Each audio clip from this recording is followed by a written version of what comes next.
à tous et bienvenue dans Smart Patrimoine, votre rendez-vous sur Bismart dédié à vos finances personnelles. Au sommaire de cette édition, la baisse est bien enclenchée. 2 ans après le début de l'explosion des taux de crédit immobilier, ce début d'année 2024 sonne plutôt comme une bonne nouvelle pour les futurs acquéreurs, avec des taux qui repassent doucement en dessous des 4%. La Banque de France confirme la baisse et demande d'ailleurs aux banques de faire des efforts.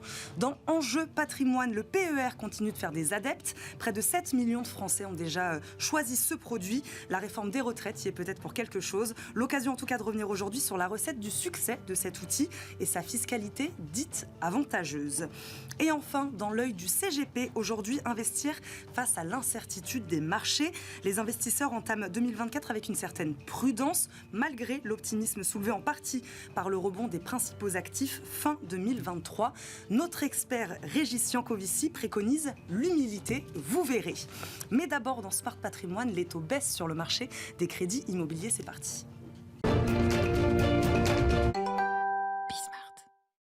Après le pic de 2023, les taux de crédit immobilier amorcent leur descente. Les prêts pourraient tomber sous la barre des 4% cet été et même au-delà d'ici la fin de l'année. Une tendance qui rebat les cartes, évidemment, je le disais, pour les acquéreurs, pour les banques aussi, où la concurrence est de nouveau de mise. Nous faisons le point aujourd'hui avec Cécile Roclor, directrice des études chez Empruntis. Bonjour Cécile. Bonjour. Merci beaucoup de nous accompagner aujourd'hui dans Smart Patrimoine.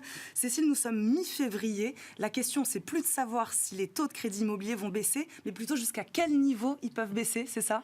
Alors c'est clair, aujourd'hui la baisse elle est enclenchée. Oui. Elle a commencé en début d'année, au mois de janvier. On avait un barème sur 2 de banques, donc une banque sur 2 qui se positionnait à la baisse. Ce qui était nouveau, vous l'avez précisé, ça faisait 2 ans que tous les mois, on avait des taux moyens qui augmentaient pour atteindre le plafond en décembre de 4,35% sur 20 ans. Quand je dis plafond, c'est un taux moyen parce que ça veut dire que les meilleurs profils arrivaient à encore s'en sortir avec un 4,05, mais les profils les moins souhaités par les banques... On pouvait dépasser les 5% largement. On pouvait passer au-delà des 5,5%, donc on avait vraiment une fourchette très très large. Donc décembre, on commence à avoir un premier effet baisse des taux. Et puis c'est confirmé au mois de février, puisque 2/3 des banques ont baissé leur taux de crédit. Alors les baisses, elles sont variables. C'est 20 points de base, 30 points de base. On en a même certaines qui sont sorties des clous, qui sont montées jusqu'à 50 points de base, ce qui est assez énorme. Et donc effectivement, vous avez raison de le préciser, la baisse, elle est amorcée. Oui. Alors on n'a pas reconstitué tout le pouvoir d'achat. On ne va pas tout de suite crier victoire, mais on voit les premiers effets sur le pouvoir d'achat des ménages, effectivement. Parce que je le disais, des taux en dessous de 4% d'ici l'été, on dit même jusqu'à 3% d'ici la fin de l'année, selon certaines estimations. Ces projections, elles vous semblent optimistes, réalistes? Alors, un petit peu optimistes. Ouais. Parce qu'en fait, pour fixer leur taux, les banques, elles vont prendre en considération plusieurs éléments. Alors, on a coutume de parler de la politique de la BCE, mais là, on est plutôt sur des taux courts. C'est pas comme ça qu'elle finance le crédit immobilier.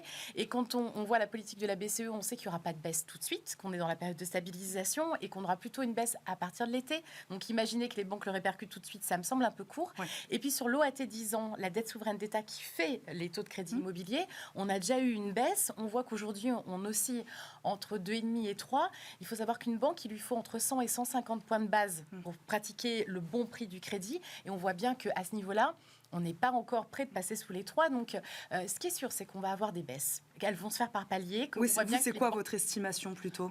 On est aujourd'hui en taux moyen à 4% à peu près sur 20 ans, avec déjà des banques qui sont à 3,6 pour les meilleurs profils. Donc, le taux moyen, on devrait plutôt être aux alentours de 3,7 avant l'été. Ça paraît plus probable. Descendre en dessous de 3, donc pour la fin de l'année, ça semble un peu prématuré, surtout sur le dernier trimestre. Techniquement, les banques, elles font moins d'efforts. Elles sont plutôt en train de se dire qu'elles finalisent leurs objectifs ou qu'elles préparent l'année suivante. Et donc, on est plutôt sur un entre-deux où, en général, on n'a pas les plus fortes baisses là. Elles se font plutôt avant l'été. Mais les banques, vous le disiez, je le disais aussi en préambule de cette émission, on peut dire que là, la concurrence, elle est de nouveau de mise ou pas? Complètement, oui. Vous avez totalement raison. On avait des banques qui étaient sorties du jeu complètement avec la problématique du taux d'usure qui ne leur permettait pas au passé de reconstituer des marges. Depuis la mise à jour mensuelle du taux d'usure de février, on a vu que petit à petit, on retrouvait des marges saines. À partir de septembre, on a un retour des établissements. Et aujourd'hui, on a fait le plein. Donc aujourd'hui, vous n'avez plus de problématique d'offres. Ouais. Vous avez encore une problématique d'accès qui est plutôt du côté du Haut Conseil de stabilité financière plutôt que des banques. Et puis donc elles peuvent se permettre de challenger leur grille de taux. Là. Elles sont toutes là, donc elles ont toutes à jouer la concurrence et elles ont toutes besoin de faire entrer de nouveaux clients. Donc le prix, c'est le pouvoir d'appel des clients. Cécile Roclor, ce recul des taux, il a évidemment un impact direct sur le montant aussi qu'on est en mesure d'emprunter, sur la typologie aussi des biens accessibles. De quel niveau il est cet impact là actuellement? De quel niveau il va être ces prochaines semaines? Là, sur les 1 mois et demi, 2 mois de début d'année, il reste encore très limité, puisque pour un ménage qui gagne 4 000 euros, vous avez reconstitué 5 000 euros de pouvoir d'achat. 5 000 euros quand vous achetez 170 000 ou 200 000 euros, on est encore sur l'épaisseur du trait. Ce qu'il est probable, c'est qu'on arrive à aller grappiller 5, 6, 7% de pouvoir d'achat d'ici l'été. C'est peu par rapport aux 25% qu'on a perdu sur les 2 dernières années, mais ça, avec la petite baisse des prix, c'est toujours ça de prix. Et même si ce n'est pas suffisant, il va falloir quand même se réhabituer à des taux un peu plus normaux, j'ai envie de vous dire, que ceux qu'on a connus à 1% sur 20 ans, qui n'étaient pas normaux. Alors effectivement, ça pénalise le pouvoir d'achat, mais on va trouver des équilibres. Parce que de l'autre côté de la chaîne, les prix immobiliers, ils chutent eux aussi? Il baisse légèrement. Il baisse beaucoup moins vite que ce qu'on espérait. Alors, l'immobilier, c'est un marché qui met du temps à réagir. Mais malgré tout, comme la demande reste très forte et que l'offre est en panne à cause de la promotion immobilière, où on ne construit plus ou plus assez et depuis longtemps, et en plus, on a sorti du scope la rénovation énergétique des biens dans l'ancien, ça fait que vous avez une contraction forte de l'offre qui est plus forte même que la demande. Et c'est ça qui fait que les prix baissent très peu au regard de la hausse des taux. Donc, et un mot sur la durée aussi des crédits immobiliers. Vous le disiez, vous parliez de septembre, elle revient à son niveau de septembre à peu près. C'est pas suffisant aujourd'hui, c'est ce que vous disiez, pour compenser le niveau du prix des logements? Non, clairement. Aujourd'hui, on n'a pas encore retrouvé d'équilibre, mais il est fort probable qu'on ne le retrouve pas. En fait. D'accord. C'est ça qui est difficile, c'est qu'il va falloir s'habituer à un marché où effectivement le crédit coûte un peu plus cher, où les prix ne se sont pas suffisamment assagis tant qu'on n'aura pas une augmentation de l'offre, et donc avec des durées qui vont avoir tendance à s'allonger. On a même d'ailleurs des banques en matière de durée de financement qui reviennent sur du 30 ans, même si elles ont le droit de le faire que dans une toute petite proportion de leur crédit. Mais on voit bien qu'il y a la volonté des banques, vous le disiez tout à l'heure, de resolvabiliser les ménages, d'aider à l'accession, mais le monde a changé. On a connu une parenthèse enchantée, il va falloir s'habituer à d'autres règles du jeu. 15-20 ans, ce sera plus la norme? Alors, si ça reste la norme, mais c'est le 25-30 ans sur lequel on était monté ces dernières années, qui reste plus difficile parce qu'en fait, quand vous passez sur 25 ou 30 ans, en fait, vous avez des intérêts en plus grand nombre, ça vous coûte plus cher, et parfois trouver l'équilibre entre ce que vous gagnez mensuellement et la durée, ça suffit pas. Donc, on voit bien que les ménages, ils essayent de réduire au maximum pour réduire le poids des intérêts, le temps, à mon avis, de se réhabituer, et puis que le HCSF nous libère des marges de manœuvre en termes de durée. Bonne nouvelle pour les acquéreurs, donc on va dire qu'on est quand même plutôt optimiste. Pour les acquéreurs, de quel type de biens? On terminera là-dessus. C'est un marché sur lequel c'est plus confortable aujourd'hui, ceux qui nous écoutent. Ceux qui avaient perdu le plus, c'était les investisseurs locatifs. Et c'est vers eux qu'on va retrouver des marges de manœuvre parce qu'en fait, la petite baisse des taux, c'est toujours ça de pouvoir d'achat en plus. Et puis, les banques les finançaient beaucoup moins. Maintenant, les clients que préfèrent les banques, ce sont les primo-accédants. Et c'est eux qui vont avoir le maximum de chances de décrocher un crédit aujourd'hui. Merci beaucoup, Cécile Roclor, d'avoir répondu à toutes nos questions aujourd'hui dans Smart Patrimoine. Je rappelle, vous êtes la directrice des études chez Empruntis. Merci beaucoup d'avoir parlé crédit immobilier avec nous aujourd'hui. Tout de suite, c'est Enjeu Patrimoine.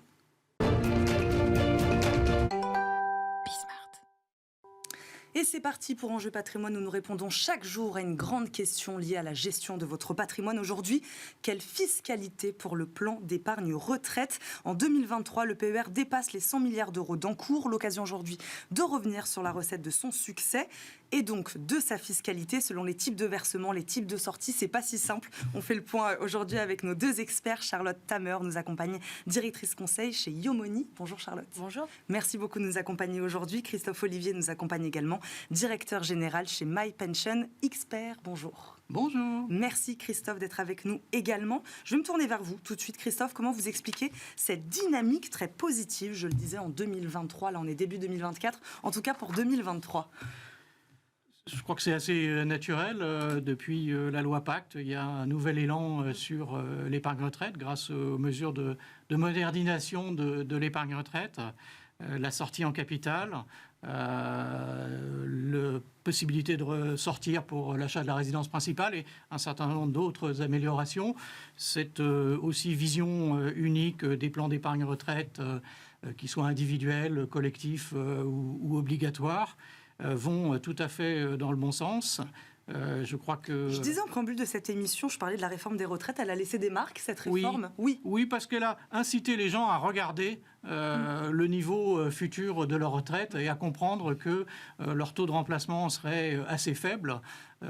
Et on peut même dire qu'il ne fait que baisser. Donc, ils ont vu la situation actuelle et ils anticipent la situation future.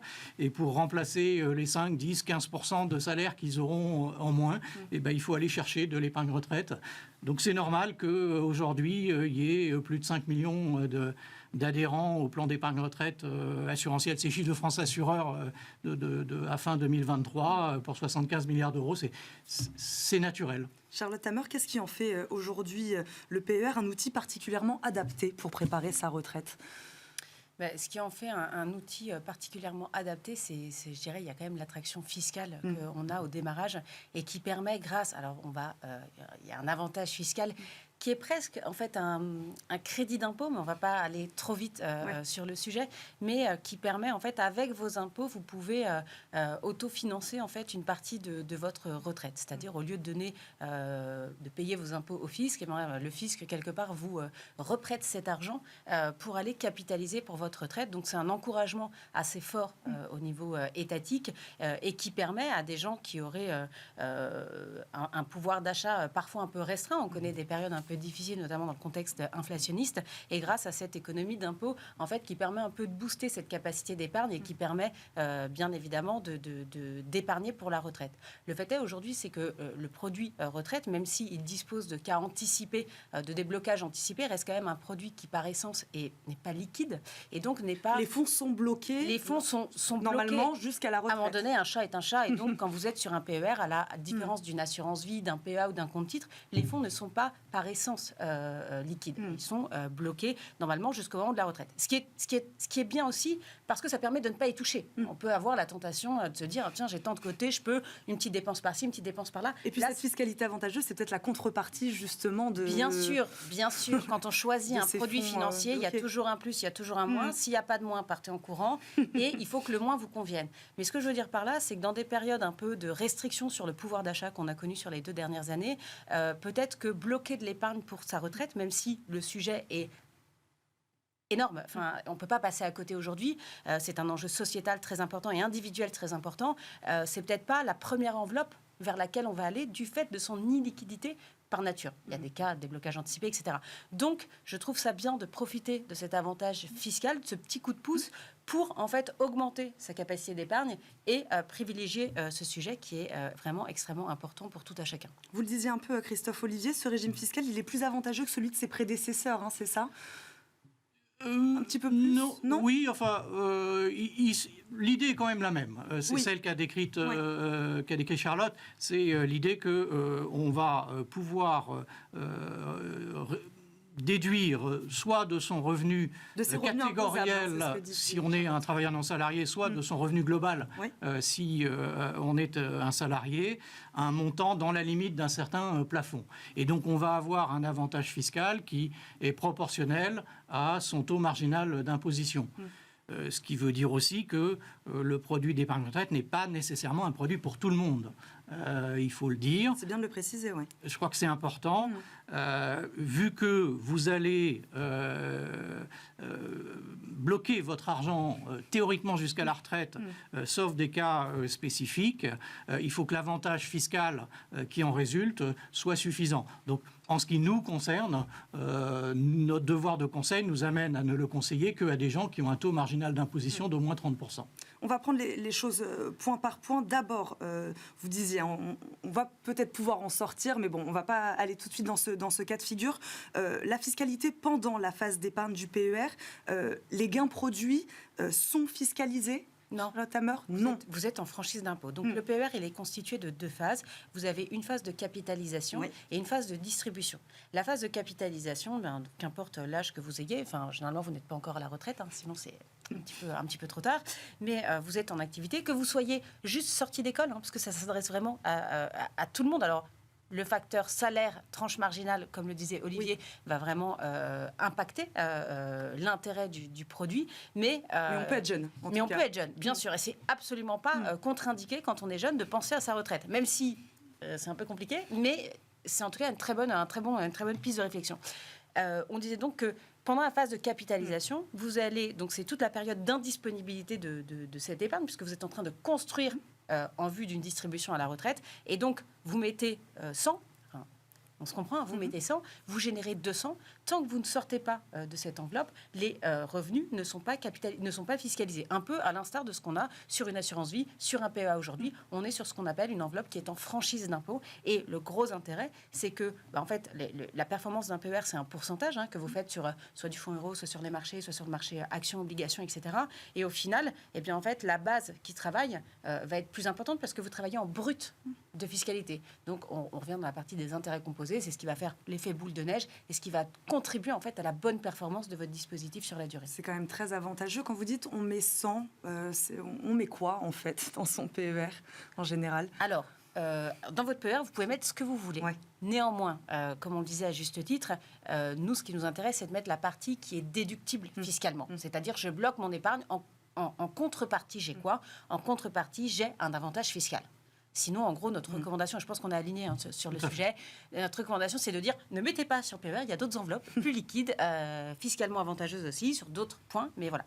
Donc, on met normalement ce que dit la loi. Alors là, je vais revenir sur le régime général, c'est-à-dire quand ça impute sur vos revenus généraux, on met 10% de son bénéfice net imposable. Donc, on regarde sur sa fiche d'imposition son revenu net imposable, ou alors on regarde sur sa déclaration d'imposition, enfin son avis d'imposition. Vers la fin, il y a marqué les plafonds retraite, la disponibilité des plafonds retraite. Vous avez les montants pour le déclarant numéro 1, si vous êtes marié, pacsé, pour le déclarant numéro 2, et vous avez éventuellement aussi les plafonds. Enfin, à l'époque, je pense que ça ne se fait plus vu le changement de loi, mais il y avait les plafonds pour les enfants aussi. Et donc là, vous retrouvez le montant maximal déductible, c'est-à-dire qu'au-delà de ce montant, par exemple, si vous gagnez 73 000 euros net par an, on va vous donner 7 300 euros que vous pouvez investir en année, enfin cette année. Et si vous mettez au-dessus, il y a des aléas, mais pour faire simple, si vous mettez au-dessus, vous mettez 10 000, eh bien, il y a 2 700 euros qui ne seront pas déductibles fiscalement. D'accord ? Il y a 7 300 euros qui viendront en déduction en année N+1 de votre déclaration sur le revenu, et le reste ne sera pas déductible fiscalement. Donc, grosso modo, vous pouvez mettre ce que vous voulez, mais si vous voulez si vous voulez que ce soit attractif pour vous, eh bien, il faut mettre le disponible fiscal tel qu'il est présent en fait dans votre déclaration d'imposition.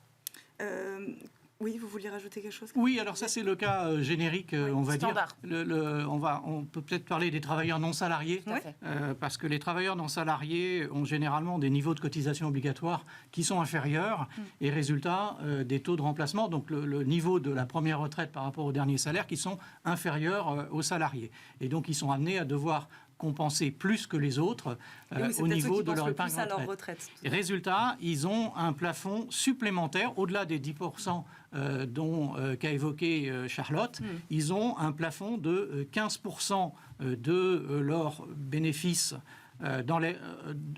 pour la part qui est entre un plafond de la sécurité sociale et 8 plafonds de la sécurité sociale. C'est un petit peu des calculs un petit peu compliqués, mais globalement, ça donne un plafond qui est nettement plus élevé, puisque sur les tranches les plus élevées, allons-y, soyons fous, sur des gros salaires, la limite la plus grosse, la plus importante pour un salarié, c'est l'ordre de 35 000 euros. Pour un travailleur non salarié, ça peut aller jusqu'à 85 000 euros.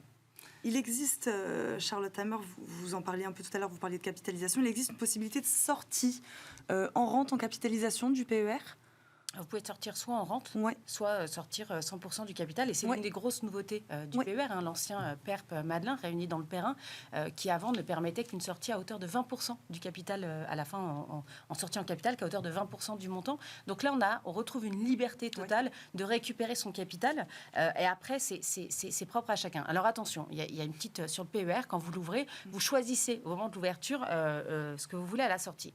Quand vous ouvrez un PER et que vous choisissez le mode de sortie en rente, vous ne pourrez plus, même 30 ans, alors peut-être que la loi va évoluer d'ici là, mais à aujourd'hui, on ne peut plus changer.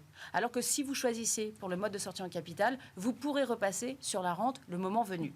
Je pense tout dépend de l'âge que vous avez au moment où vous ouvrez votre PER et de l'âge à laquelle vous partirez à la retraite. Enfin, tout ça est pas très tangible là tout de suite, mais je pense qu'il faut se laisser la liberté parce que le fait de sortir soit en rente, soit en capital va vraiment dépendre, au-delà des aléas de fiscalisation du type de sortie, va dépendre aussi de l'état dans lequel vous êtes au moment de la retraite. Ce serait compliqué là pour vous de dire il faut privilégier l'un ou l'autre? Ce serait compliqué. Moi, j'aurais tendance à dire aujourd'hui, ouvrez avec le plus de choix possible. Ouais. C'est la théorie des portes ouvertes. Donc, choisissez la sortie en capital, parce que je pense que beaucoup de gens qui arrivent à l'âge de la retraite ont tous leurs moyens intellectuels, disposent de leurs moyens et de pouvoir utiliser leur capital comme ils le veulent. Et puis, les gens n'utilisent pas forcément directement le PER au moment de la retraite. C'est pas la première enveloppe qu'on va forcément utiliser pour sa retraite. On va peut-être taper d'abord dans une assurance vie, dans un PEA, dans des liquidités. Enfin, il y a tellement de paramètres, c'est vraiment sur des individualités spécifiques, donc ça se fait en entretien avec des conseillers qui sont dédiés pour ça. Mais je dirais aujourd'hui, moi j'aurais plutôt une tendance sur la sortie en capital, parce que je pense que c'est bien de pouvoir disposer de ces capitaux comme on le souhaite, et puis parce que ça permet toujours de repasser en rente. Alors que l'inverse n'est pas possible. Christophe Olivier. Je suis tout à fait d'accord. En fait, quand on sort en rente, on dépend d'une table de mortalité qui est choisie, qui a été déterminée. Et en particulier, depuis une instruction de l'Union européenne sur la non-discrimination, il se trouve que hommes et femmes dépendent d'une table de mortalité des femmes. Ce qui fait, or, les femmes ont une espérance de vie plus élevée que les hommes. Donc les hommes ont, eux, généralement pas intérêt à sortir en rente, parce que on va diviser leur capital par une table de mortalité des femmes, et donc ils vont, en gros, il y a 3 ans de plus, donc ils vont avoir un montant plus faible. Enfin, ils vont avoir le même montant que les femmes, mais ils ont l'espoir de l'avoir pendant moins souvent. Toute la question est c'est très psychologique en réalité, mais comme le dit Charlotte, de toute façon, il ne faut surtout pas, et ça alors là, opter à l'entrée pour la rente. Chez nous, personne ne le fait. Je comprends déjà pas pourquoi le législateur a prévu ça. Je trouve ça dommage. Oui, déjà, c'est tendancieux. Enfin, moi, je trouve qu'il y a un petit côté tendancieux. On va rien dire au législateur, mais si on peut lui passer un message là, lui dire et pourquoi est-ce qu'on a fait ça ? En fait, pourquoi parce que si on déroule un peu, on peut arriver à des conclusions un peu hâtives, ce qu'on ne fera pas aujourd'hui. Mais oui, pourquoi est-ce qu'ils ont fait ça ? Laissons la liberté à l'investisseur. Sachant que la sortie en capital, ça ne veut pas dire sortir tout d'un coup. La sortie en capital, dans la plupart des contrats modernes, c'est totalement flexible. On prend l'argent quand on en a besoin. Merci beaucoup à tous les deux pour ces précisions. C'est déjà la fin du temps imparti. Merci d'avoir été avec nous, Charlotte Tamer. Je rappelle que vous êtes la directrice conseil chez Yomoni. Christophe Olivier, directeur général de My Pension Expert. Merci à tous les deux d'avoir été avec nous. On passe à l'œil du CGP.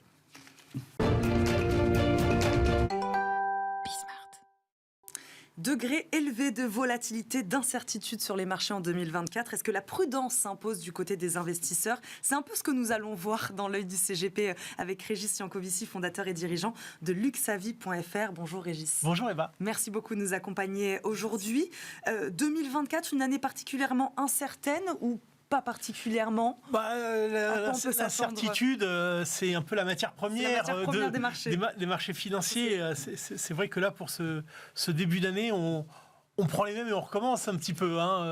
Et donc, c'est un marché qui est très concentré sur la tech américaine et dont on pourrait se sentir un peu perdu parce que l'investisseur, on va dire classique, peut-être manque d'outils pour analyser les marchés financiers parce qu'il se dit souvent, de manière un peu implicite, que les marchés sont efficients, que les marchés sont linéaires, c'est-à-dire que, quelque part, les tendances récentes vont expliquer les tendances à venir.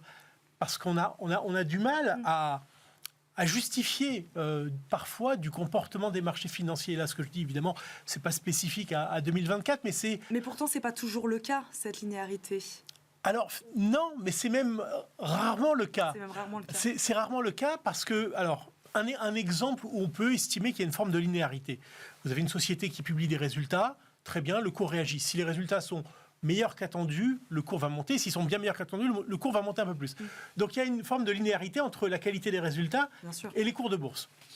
Mais si par exemple on s'attache à l'économie, déjà c'est pas si simple. Il y a une expression qu'on ressort de temps en temps déjà pour expliquer que les bonnes nouvelles économiques ne sont pas toujours des bonnes nouvelles sur les marchés. C'est même parfois l'inverse, puisque évidemment rentrent en ligne de compte des données comme l'inflation qui est liée à l'activité. Il en faut un peu, mais pas trop. Mais est-ce que là aussi vous avez un exemple, Régis, de bonnes nouvelles, pas forcément de bonnes nouvelles pour les marchés donc? Eh bien, aujourd'hui, le marché espère une baisse des taux. Oui. Il est clair que si, par exemple, le marché de l'emploi ne se dégradait pas dans les prochains mois, il y a des chances que le marché soit déçu dans cette attente. Donc, on pourrait effectivement se dire que des bonnes nouvelles macroéconomiques, c'est quand même une bonne nouvelle qu'il y ait moins de chômeurs, seraient des mauvaises nouvelles sur les marchés financiers. Et alors, pour les bulles, c'est pareil. Quand on voit les fameuses Magnificent Seven caracoler, on se dit que ça ne peut que durer, puisque de toute façon, l'intelligence artificielle est là pour longtemps. Mais des bulles, on en a déjà eu historiquement sur les marchés, et on sait bien que même s'il y a de l'Internet partout, Alcatel n'existe plus. Bon, qu'est-ce que l'investisseur il peut faire, Régis, face Alors déjà, oui, à ces règles immuables ou non, ouais, c'est ça. Très pratiquement, je crois qu'il faut faire preuve d'humilité, oui. D'abord, premièrement, et puis peut-être ne pas chercher à tout expliquer, essayer de capter les messages les plus importants, parce que c'est eux qui guident les marchés dans un terme raisonnable pour un investisseur privé, c'est-à-dire plusieurs mois ou plusieurs années. Et puis aussi peut-être faire appel à une matière qui, je trouve, n'a pas encore la place qu'elle mérite, c'est la finance comportementale, qui donne des outils, effectivement, pour venir expliquer ce comportement des marchés. Finance comportementale, donc plus adaptée, c'est ça, au profil de l'investisseur, c'est ça? Plus adaptée au profil de l'investisseur et plus adaptée au profil même des marchés, parce que les marchés ne sont pas juste une boîte froide à intégrer des informations et toutes choses égales par ailleurs. Les marchés ne réagissent pas toujours de la même manière en fonction de la même information qui arrive.